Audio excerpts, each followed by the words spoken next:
Break के बाद आपका स्वागत है। क्या आप इलेक्ट्रिक व्हीकल खरीदने जा रहे हैं या फिर ईवी चला रहे हैं, लेकिन उसकी सबसे कीमती चीज यानी बैटरी का इंश्योरेंस लिया है या नहीं, ये नहीं जानते हैं। ईवी की बैटरी पूरी कीमत का, जो गाड़ी की पूरी कीमत है उसके 30 से 50% तक होती है, और अगर ये खराब हो जाए तो जेब पर पड़ सकता है बड़ा बोझ। तो इलेक्ट्रिक व्हीकल इंश्योरेंस में बैटरी कवर होती है या नहीं, किन मामलों में जो क्लेम है वो मिलता है और कब क्लेम रिजेक्ट हो जाता है, आज के शो में करेंगे इसकी पूरी पड़ताल और आपको बताएंगे कि अगर आप ईवी खरीदने की सोच रहे हैं तो क्या आपकी समझदारी है, क्या आपको फैसला लेना चाहिए और इसी के साथ किस तरह का आपको इंश्योरेंस प्लान लेना चाहिए। तो इस पर बात करने के लिए मेरे साथ जुड़े हैं पारस पसरीचा, मोटर इंश्योरेंस के हेड हैं policybazaar.com के। बहुत बहुत शुक्रिया पारस जी, आज ईटी नाउ स्वदेश को वक्त देने के लिए। सबसे पहला सवाल मेरा आपसे यही होगा, जिस तरह से देश के अंदर अब इलेक्ट्रिक व्हीकल का चलन बढ़ रहा है, तो जो लोग इलेक्ट्रिक व्हीकल खरीद रहे हैं उनके लिए इंश्योरेंस की जो लागत है वो कितनी ज़्यादा है या कम है बाकी जो पेट्रोल के व्हीकल होते हैं उसके मुकाबले, और बैटरी की जब बात होती है तो बैटरी कितना बड़ा कंपोनेंट है इलेक्ट्रिक व्हीकल के अंदर, और जिसका कवर में क्या क्या चीज़ें ध्यान रखनी चाहिए। ठीक है। सो अनुराग, जब हम इलेक्ट्रिक कार्स की बात करते हैं तो इलेक्ट्रिक कार्स की, जैसे आपने बात करी कि सेल्स बहुत बढ़ गई है in the recent years, right. सारी कंपनीज, कोई भी कंपनी हो, अब सबके टॉप मॉडल जो निकल रहे हैं वो इलेक्ट्रिक निकल रहे हैं, एंड 20 से 25% इलेक्ट्रिक कार मार्केट ग्रो कर रही है। अगर हम इंश्योरेंस पे बात करें तो इंश्योरेंस की जो मार्केट है, जो हमारी इंक्वायरीज आ रही है पॉलिसी बाजार पे, वो पिछले 2 साल में कुछ 16 गुना बढ़ गई है।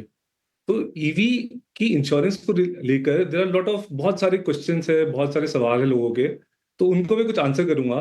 तो स्टार्टिंग सबसे पहले बेसिक्स से बात करते हैं। अगर हम बेसिक्स की बात करें तो जैसे एक नॉर्मल कार की इंश्योरेंस होती है, वैसे ही इलेक्ट्रॉनिक व्हीकल की इंश्योरेंस में भी या तो आप एक थर्ड पार्टी पॉलिसी ले सकते हैं।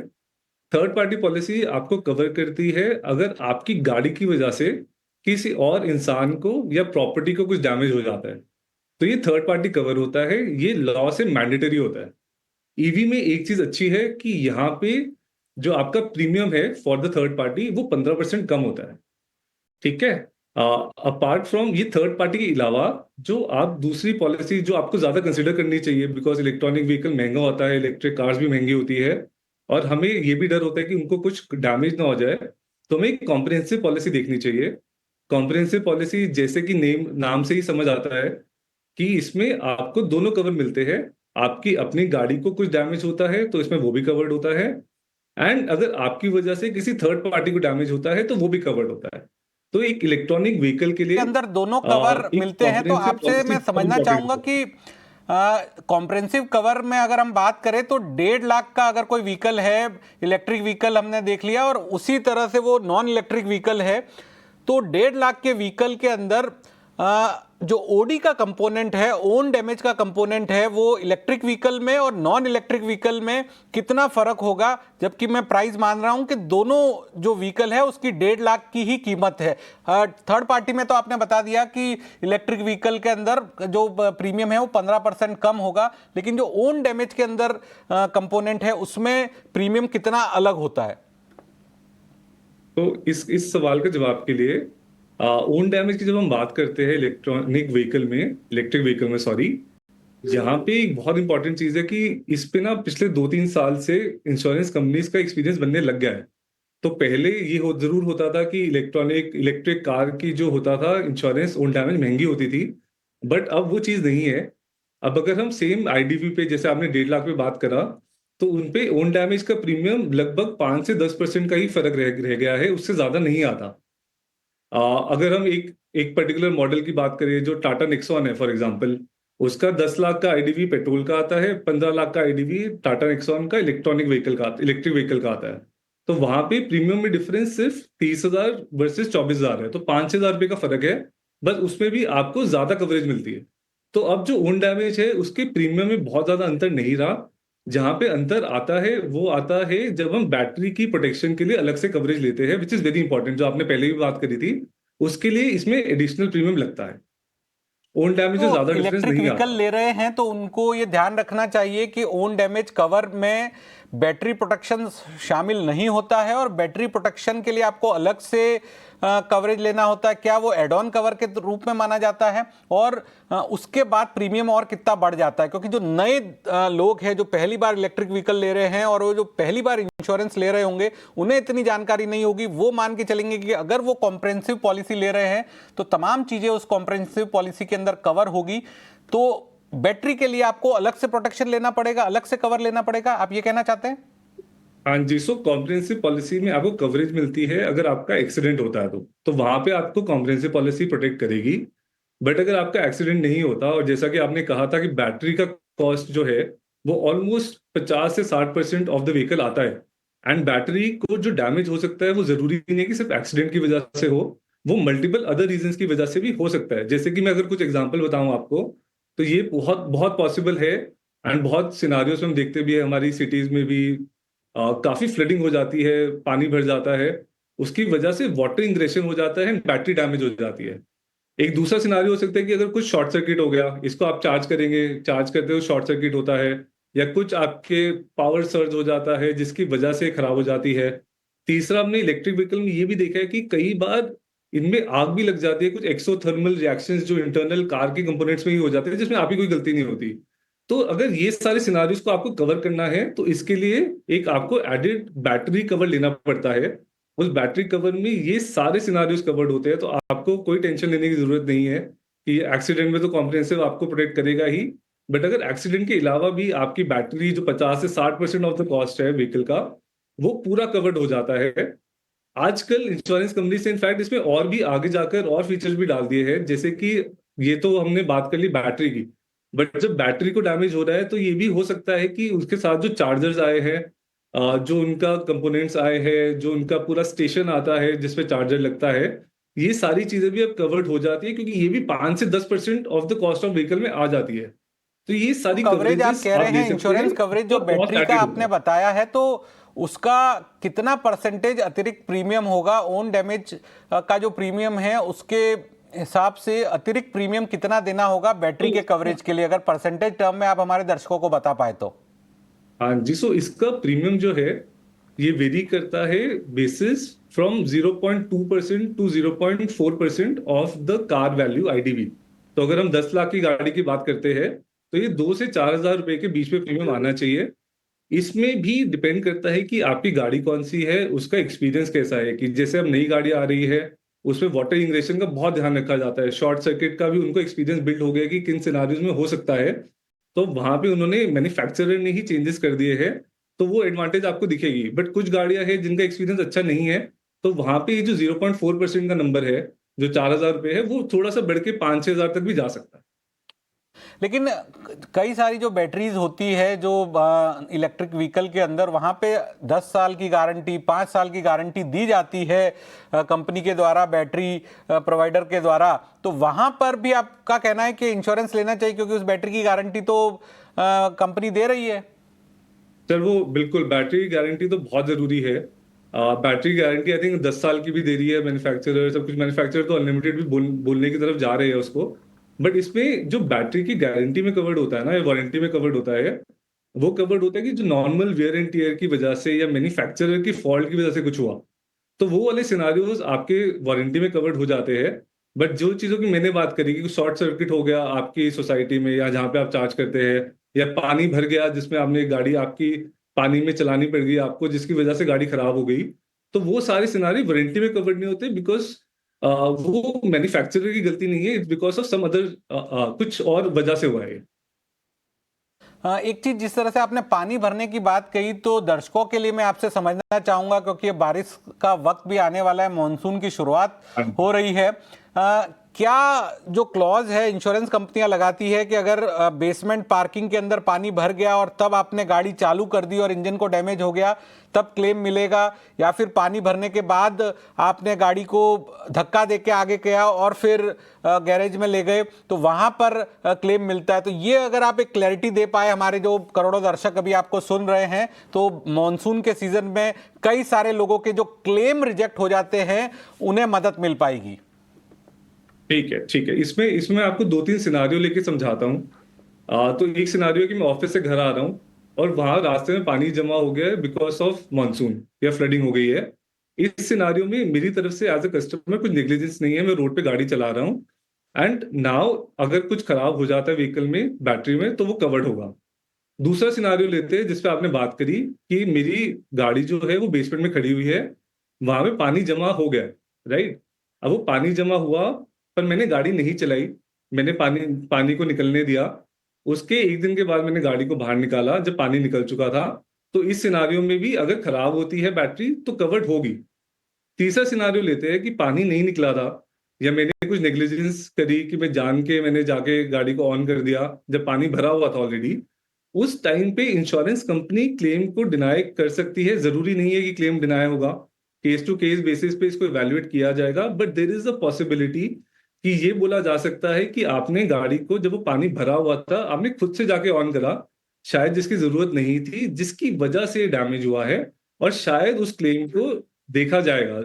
हो सकता है फिर भी केस टू केस बेसिस पे इसको प्रूव कर दिया जाएगा depending on the scenario, but इस केस को देखा जाएगा। इलेक्ट्रिक व्हीकल के अंदर मैं आपसे एक बात समझना चाहता था, क्या यहाँ पर भी लॉन्ग टर्म इंश्योरेंस लेने का विकल्प रहता है या फिर इलेक्ट्रिक व्हीकल्स के लिए नियम अलग हैं? ये आप हमारे दर्शकों को बताइए। नहीं, इलेक्ट्रिक व्हीकल्स के लिए जो है नियम बिल्कुल सेम है, नियम में कोई चेंज नहीं है।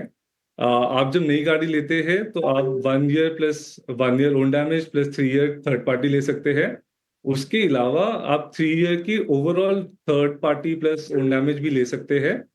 अब कुछ इंश्योरर्स इनफैक्ट ये भी ऑफर करने लग गए हैं कि after 3 years also now you can opt for a 2 और 3 ईयर पॉलिसी एज वेल। तो जैसे कि एक नॉर्मल गाड़ी में होता है, वैसे ही आप लॉन्ग टर्म पॉलिसीज यहाँ पे भी ले सकते हैं इलेक्ट्रॉनिक व्हीकल में, इलेक्ट्रिक व्हीकल में। उसमें एड ऑन के क्या क्या विकल्प रहते हैं? किस तरह के एड ऑन जो हैं और आप ले सकते हैं? एक बैटरी का तो आपने बताया ही, चार्जर का भी आपने बताया ही, इसके अलावा और कौन कौन से एड ऑन के विकल्प है जो इलेक्ट्रिक व्हीकल के अंदर ग्राहक को मिल सकते हैं? तो इसमें अपार्ट फ्रॉम बैटरी जो सबसे जरूरी चीज है, हमें जीरो डिप्रिसिएशन जरूर लेना चाहिए, जो कि नॉर्मल गाड़ी में भी हमें लेना चाहिए। जीरो डिप्रिसिएशन से ये होता है कि आपकी जो भी गाड़ी के पार्ट्स है कुछ भी खराब होता है तो उस पर इंश्योरेंस कंपनी डिप्रिसिएशन चार्ज नहीं करती, आपको पूरा पेमेंट मिल जाता है। तो यहाँ पे थोड़े से पार्ट्स भी अगर हम देखेंगे तो थोड़े से ज्यादा सोफिस्टिकेटेड है। यहाँ पे सर्विसिंग मेंटेनेंस का कॉस्ट भी हायर आता है। तो बहुत जरूरी है कि आप जीरो डिप्रिसिएशन तो जरूर लीजिए, ताकि कुछ भी एक्सीडेंट होता है तो आपको पार्ट्स के लिए पूरी कवरेज मिलेगी। दूसरा एड ऑन जो बहुत जरूरी यहाँ पे हो जाता है, क्योंकि एक अगेन ये इलेक्ट्रिक व्हीकल है, तो अगर यहाँ पे आप गाड़ी चला रहे हो और रास्ते में गाड़ी बंद हो जाती है, कुछ इश्यू हो जाता है, बैटरी खत्म हो जाती है, तो इस केस में रोड साइड असिस्टेंस जो राइडर है वो बहुत जरूरी और बहुत महत्वपूर्ण हो जाता है। इस राइडर से आपको ना कि वो आकर बैटरी भी चार्ज करके देते हैं, बट अगर कुछ आपको टो करवानी पड़ जाती है गाड़ी या कुछ भी प्रॉब्लम होती है तो वो सारी चीजें यहाँ पे कवर्ड होती है। और जैसे एक पेट्रोल गाड़ी में तो आप फिर भी जाके पेट्रोल भरवा सकते हैं कहीं से, यहाँ पे अगर आपका प्रॉब्लम होती है या अगर आप स्टक हो जाते हैं तो ये राइडर बहुत जरूरी हो जाता है कि ताकि आप रोड पे स्टक नहीं हो, आपको कोई प्रॉब्लम ना हो। तीसरी चीज, बिकॉज हम काफी बार बात कर चुके हैं कि ये गाड़ियां जो होती है ये महंगी होती है, तो एक रिटर्न टू इनवॉइस राइडर आता है।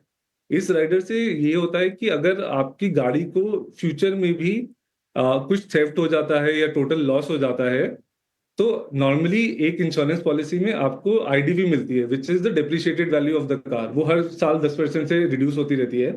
बट अगर आप रिटर्न टू इनवॉइस राइडर लेते हैं तो आपको पूरी वैल्यू ऑफ द कार जो आपने स्टार्टिंग में इन्वेस्ट करा था वो पूरा वैल्यू मिल जाता है। तो ये सारी चीजें लेकर आप अपनी जो इलेक्ट्रिक व्हीकल है उसकी प्रोटेक्शन को इन्हांस कर सकते हैं, और आपको करनी चाहिए। जैसा कि हम देखते हैं अपने प्लेटफॉर्म पे भी बहुत सारे यूजर्स हमारे, in fact majority of the users are opting for all और मोस्ट ऑफ दिस एड-ऑन्स, क्योंकि इसकी वजह से उनको ओवरऑल प्रोटेक्शन बढ़ती है।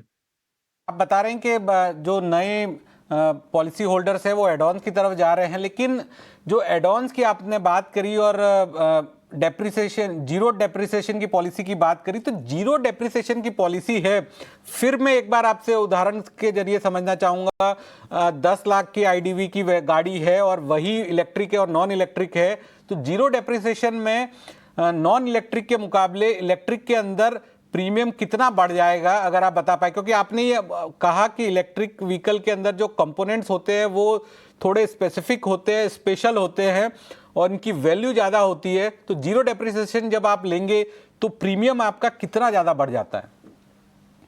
तो इसमें जो प्रीमियम जीरो डेप्रिसिएशन का नॉर्मली आता है वो कुछ 25 से 30% आता है। अगर मैं दोनों में कंपेयर करूंगा तो ऐसा नहीं है कि इलेक्ट्रिक व्हीकल में जो हमने इनिशियली बात करी थी, total price of own damage, जो पूरा ओन डैमेज का प्रीमियम है, वो 10 से 15% जो ज्यादा आता है वो जीरो डेप्रिसिएशन को मिला के ही आता है। तो अगर आप जीरो डेप्रिसिएशन लेते हो इन अ पेट्रोल कार और या फिर एक इलेक्ट्रिक गाड़ी में, तो आपको 10 से 15% का ही प्राइस में फर्क आएगा दोनों में। तो इट्स मतलब जीरो डेप्रिसिएशन अपने आप में थोड़ा महंगा होता है, वो आपको लेना पड़ेगा जरूर, बट पेट्रोल गाड़ी में और इलेक्ट्रिक गाड़ी में बहुत ज्यादा ओन डैमेज में फर्क नहीं होता। और रिटर्न टू इनवॉइस के अंदर अगर हम बात करें तो वहां पर भी मैं इसी तरह का एक उदाहरण लिया जाए तो इलेक्ट्रिक और नॉन इलेक्ट्रिक में कितना फर्क होगा रिटर्न टू इनवॉइस में भी? सो ये जो भी जितने भी सारे राइडर्स हैं ना, ये बिल्ट ऑन आईडीवी पे बिल्ड होते हैं। तो अगर आईडीवी जितना ज्यादा होगा परसेंटेज वाइज सिमिलर आएगा, बट जैसे कि मैंने आपको इनिशियली कहा था कि आईडीवी ज्यादा जो वैल्यू होती है एक नेक्सॉन की अगर नॉर्मली बात करें तो पेट्रोल वाली प्रॉब्ली 8 से 10 लाख की रेंज में आ रही होगी, ये वाली 14 से 15 लाख की रेंज में आ रही होगी। तो जितना आईडीवी में फर्क होगा उतना ही प्राइस में फर्क आएगा। अदरवाइज जो प्राइस इनका राइडर का परसेंटेज पे होता है वो सिमिलर ही होता है दोनों पेट्रोल और ईवी में। बिल्कुल। इसके अलावा एक और चीज, जिस तरह से कई सारे दर्शक हमें सवाल भेजते हैं कि जब वो इंश्योरेंस लेने जाते हैं, इलेक्ट्रिक व्हीकल का इंश्योरेंस लेने जाते हैं, तो वेरिएशन काफ़ी ज़्यादा आ जाता है एक कंपनी और दूसरी कंपनी के बीच में। एक ही तरह का कवरेज है लेकिन एक कंपनी अगर 12,000 के अंदर कवरेज दे रही है तो दूसरी कंपनी है उसी तरह का कवरेज का जो प्रीमियम है वो 25,000 28,000 तक हो जाता है। तो ये आपसे समझना चाहेंगे, एक ही तरह का कवरेज है, एक ही तरह का सम एश्योर्ड है, एक ही तरह का आईडीवी है, लेकिन दो इंश्योरेंस कंपनी के प्रीमियम में इतना ज़्यादा फर्क क्यों आता है? और इससे ग्राहक जो है, जो पॉलिसी होल्डर है, वो सोचने पे मजबूर हो जाता है कि एक कंपनी क्या ऑफर कर रही है जो दूसरी कंपनी ऑफर नहीं कर रही। ये बहुत ही अच्छा सवाल है अनुराग, और ये हम बहुत सारे हमारे जो कस्टमर्स भी है ये भी हमसे भी पूछते हैं कि ऐसा डिफरेंस क्यों आता है। इसका जो सबसे बड़ा कारण है वो कारण ये है कि हर इंश्योरेंस कंपनी का अपना एक्सपीरियंस के बेसिस पे उनकी अंडरराइटिंग बिल्ड होती है। तो सारी कंपनीज अपने डेटा पे जो उनका एक्सपीरियंस है कि किस शहर में, किस पर्टिकुलर गाड़ी में, किस पर्टिकुलर आरटीओ में किस टाइप के उनको क्लेम्स आ रहे हैं, उन क्लेम्स के बेसिस पे वो डिसाइड करते हैं कि इस गाड़ी का क्या प्राइस होना चाहिए। तो उसकी वजह से ये हो सकता है कि किसी किसी पर्टिकुलर कंपनी का एक्सपीरियंस लेट्स से हरियाणा में, जस्ट एज एक एग्जांपल की तरह, हरियाणा में अच्छा नहीं है, तो हो सकता है कि उनका प्राइस हरियाणा में महंगा हो वर्सेस फॉर द सेम गाड़ी अगर उनका एक्सपीरियंस दिल्ली में अच्छा है तो उनका प्राइस दिल्ली में बेटर होगा। इसका ये मतलब नहीं है कि पॉलिसी में या फीचर्स में कुछ उन दो कंपनी में फर्क है। जो डिफरेंस, जो फर्क आ रहा है वो सिर्फ इसलिए आ रहा है क्योंकि उनका एक्सपीरियंस इस पर्टिकुलर गाड़ी के लिए, इस पर्टिकुलर आरटीओ के लिए या इस पर्टिकुलर सिटी के लिए अलग है। इसीलिए हम हमेशा एडवाइस करते हैं कि जब भी आप प्रीमियम कंपनी देख रहे हैं, जब भी आप अपनी गाड़ी की इंश्योरेंस का रिन्यूअल भी देख रहे हैं सब कुछ, तो उस टाइम पे आपको कंपेयर करके देखना चाहिए, क्योंकि हो सकता है कि किसी एक पर्टिकुलर कंपनी का एक्सपीरियंस कम हो या आपकी गाड़ी के लिए, आपकी सिटी के लिए अच्छा ना हो, बट के आधार दूसरी पर ही कंपनी का प्रीमियम एक्सपीरियंस जो अच्छा है हो वो तो उसमें आप बदल अच्छा रहा प्राइस है। दे और सकते वक्त की हमारे पास कमी है। सवाल तो कई सारे और थे, दर्शकों के सवाल थे, आम लोगों से जुड़े हुए सवाल थे, लेकिन वक्त की हमारे पास कमी है। पारस पत्रीजा जी, बहुत बहुत शुक्रिया, आज आप हमारे साथ जुड़े और तमाम सवालों के आपने बेहतर तरीके से जवाब दिए हमारे दर्शकों के लिए। Thank you so much. वक्त हो चला है एक ब्रेक का। ब्रेक के बाद हम आपको बताएंगे कि अगर आप नया घर खरीद रहे हैं और लोन लेने जा रहे हैं तो एनबीएफसी और बैंक के जरिए जो लोन है उसमें किस तरह से फर्क होता है और आपके पास क्या क्या विकल्प होते हैं। तो जल्द हाजिर होते हैं इस छोटे से ब्रेक के बाद।